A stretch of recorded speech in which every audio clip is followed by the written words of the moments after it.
மக்களே, இதை பார்க்குறப்போ நிறைய பேர் வந்து நினச்சிருப்பீங்க இது வந்து சேமியானேட்டு. ஆனால் இது சேமியா இல்லைங்க, இது அரிசி மாவில் செய்யக்கூடிய சேவை. இந்த சேவையில் நீங்கள் என்னெல்லாம் ரெசிபி பண்ணுவீங்கன்னு மறக்காமல் கீழே கமெண்ட் செக்ஷனில் சொல்லுங்கள். அதே மாதிரி உங்களுக்கு இந்த சேவை பிடிச்சிருந்தா மறக்காமல் கீழே வரும் ஹார்ட்டினும் போட்டுடுங்க. இன்றைக்கி நான் இந்த சேவையில் லெமன் சேவை தான் பண்ணியிருந்தேன். அதுக்கு ஒரு கடாயில் எண்ணெய் சூடானதும் தாளிப்பு, கடுப்பு, உளுத்தம்பருப்பு, கடலைப்பருப்பு, முந்திரி பருப்பு, வேர்க்கடலை, அது கூடவே கொஞ்சமாக காஞ்ச மிளகா, கொஞ்சமாக இஞ்சி, அது கூடவே பார்த்தீங்கன்னா கருவேப்பிலை. நீங்கள் காஞ்ச மிளகா இல்லைன்னா பச்சை மிளகா கூட ஆட் பண்ணிக்கலாம். இதெல்லாம் சேர்த்து நல்லா பொன்னிறமாக வதக்கிக்கோங்க.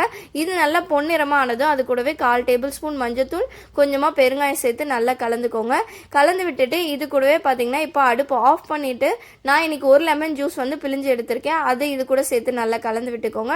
இன்னொரு சைடு சேவையை வந்து நான் சுடு தண்ணியில் போட்டு ஒரு 10 நிமிஷம் தட்டு போட்டு மூடி வச்சுருந்தேன். மூடி வச்சுட்டு அதுக்கப்புறம் ஃபில்டர் பண்ணி வச்சுருக்கேன்.